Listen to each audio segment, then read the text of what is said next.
یہ ایک ایسا سوال ہے جو آج کے دور میں ہر انسان کی زبان پر ہے۔ ہر شخص مہنگائی اور غربت کا رونا رو رہا ہے۔ ہر شخص قرض کے انبار تلے دبا ہے۔ ہر شخص روزی کے پیچھے سرگرداں ہے۔ سارا دن ادھر ادھر سے پتہ نہیں کہاں کہاں سے روزی سمیٹتے ہیں، لیکن پھر بھی برکت نہیں۔ کیوں؟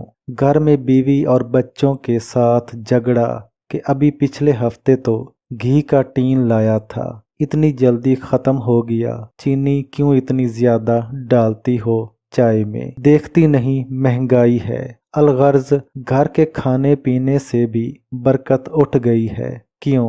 اس کیوں کا جواب یہ ہے کہ سب سے پہلے ہم ان اسباب کو دور کریں جو بے برکتی کے موجب بنے ہوئے ہیں۔ ان اسباب میں سے ایک بڑا سبب ترک نماز ہے، اور خصوصاً نماز فجر۔ انگریزوں کی طرح دیر تک سونا ہماری عادت بن گئی ہے۔ حضور صلی اللہ علیہ وسلم کے زمانے میں ایک صحابی رضی اللہ عنہ آپ صلی اللہ علیہ وسلم کے پاس تشریف لائے اور اپنی ناداری اور مفلسی کا ذکر کیا۔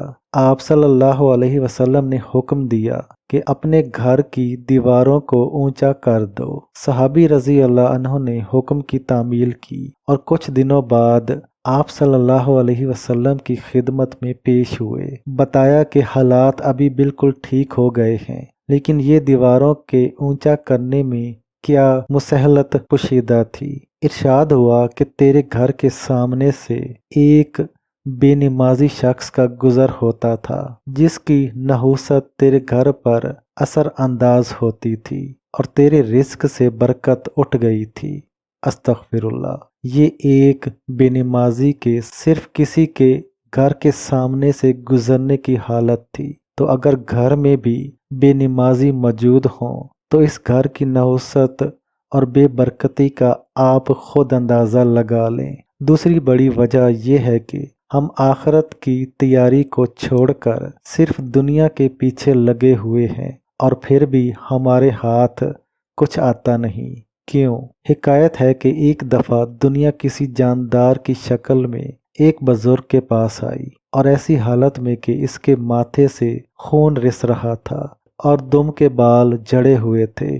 بزرگ نے حیرت سے دریافت کیا کہ تم کون ہو اور تمہاری یہ حالت کس نے بنائی ہے؟ اس نے بتایا کہ میں دنیا ہوں، اور میری دم کے بال اس لیے چھوٹے ہوئے ہیں کہ کچھ لوگ میرے پیچھے بھاگتے ہیں اور مجھے پکڑنے کی کوشش کرتے ہیں، جس کے نتیجے میں میری دم کے کچھ بال ان کے ہاتھوں میں آ جاتے ہیں، اور میں ان سے جان چھڑا کر بھاگ نکلتی ہوں۔ اور یہ جو میرے ماتھے سے خون رس رہا ہے، تو یہ اس وجہ سے کہ کچھ لوگ ایسے بھی ہیں جو کہ مجھ سے دور بھاگتے ہیں، اور میں ان کے پیچھے پیچھے ان کے قدموں میں پڑتی ہوں کہ مجھے لے لے، لیکن وہ مجھے حقارت سے ٹھوکر مار مار کر دھتکارتے ہیں۔ تو اس سے یہ بات ثابت ہو جاتی ہے کہ اگر ہم دنیا کا پیچھا چھوڑ دیں تو یہی دنیا ہمارے قدموں میں آ جائے گی، تو کیوں پھر ہم دنیا کے پیچھے بھاگیں۔ تیسری وجہ یہ ہے کہ ہمیں جو تنخواہ ملتی ہے، یا اپنے کام کی جو اجرت ملتی ہے، یا اگر ہم کوئی کاروبار کرتے ہیں تو بھی ہم اپنی روزی کو حلال نہیں کرتے، جھوٹے بہانے بنا کر چھٹی لے لیتے ہیں، دیر سے ڈیوٹی پر جاتے ہیں، جلدی چھٹی کرنے کی کوشش کرتے ہیں، ڈیوٹی کے دوران کام چوری کرتے ہیں، جتنا کام کرنا ہوتا ہے اسے پورا نہیں کرتے۔ تو اسی طرح ہماری تنخواہ یا اجرت میں حرام کا عنصر شامل ہو جاتا ہے، جو کہ بے برکتی کا موجب بن جاتا ہے۔ حکایت ہے کہ ایک شخص نہایت غصے کے عالم میں جا رہا تھا کہ راستے میں ایک بزرگ سے ملاقات ہو گئی۔ بزرگ نے ماجرا دریافت کیا تو وہ شخص کہنے لگا کہ میں قرض کے انبار تلے دبا ہوں، تنخواہ سے گزارا نہیں ہوتا۔ آج اپنے مالک کے ساتھ دو ٹوک بات کرنے جا رہا ہوں کہ یا تو میری تنخواہ بڑھا دو یا پھر میں کام چھوڑ دیتا ہوں۔ بزرگ مسکرائے اور اس سے کہا کہ اگر میرے مشورے پر عمل کرو تو تمہاری مشکل حل ہو جائے گی۔ اس شخص نے وعدہ کیا۔ بزرگ نے کہا کہ اپنے مالک کو کہو کہ میری تنخواہ کم کر دے، اور پھر ایک مہینے بعد آ کر اسی جگہ مجھ سے ملو۔ اس شخص نے بزرگ کی بات پر عمل کیا اور 1 مہینہ بعد اسی جگہ بزرگ سے ملا اور ان کا شکریہ ادا کیا کہ میرے حالات بہتر ہونا شروع ہو چکے ہیں، لیکن یہ بتائیں کہ تنخواہ کم کرانے میں کیا مسہلت پوشیدہ تھی؟